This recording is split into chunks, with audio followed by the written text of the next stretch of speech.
कल्याणकारी राज्याची जी संकल्पना राज्यघटनेला अभिप्रेत आहे त्याला पायदळी तुडवणं सरकारचं सध्या धोरण बनलेलं आहे. गॅस टंचाईचा असाच हवा करण्यात आली, नरेटिव्ह सेट करण्यात आला आणि गॅस दरवाढ झाली. आता बहुतेक पेट्रोल डिझेलची दरवाढ करायची असेल लोकांना मेंटली प्रिपेअर करण्यासाठी तुटवडा आहे, युद्ध आहे, फलाना आहे, विस्ताना आहे.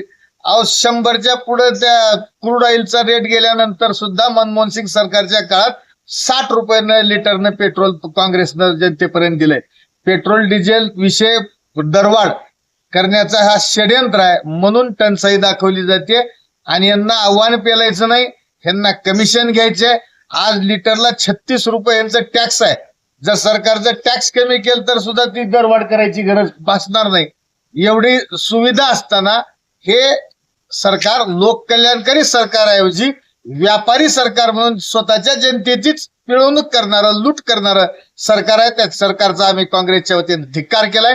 2 दिवसाच्या आत लातूर जिल्ह्यातली पेट्रोल डिझेलची जी टंचाई आहे, कृत्रिम टंचाई जी निर्माण केली जाते ती बंद करून पुरवठा सुरळीत करावा, अन्यथा काँग्रेस रस्त्यावर उतरून सरकारला जाब विचारल्याशिवाय राहणार नाही. अशा स्वरूपाचं निवेदन आमचे शहर जिल्हाध्यक्ष ऍडव्होकेट किरण जाधव आणि सर्व सहकाऱ्यांसह आम्ही या ठिकाणी दिलंय.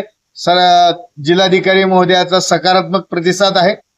मला वाटतंय की आज संध्याकाळपासनं ही जी टंचाई रांगा वगैरे लातूर जिल्ह्यापुरता विषय आहे तो निवळेल. नाही निवळला तर काँग्रेस रस्त्यावर उतरल्याशिवाय राहणार.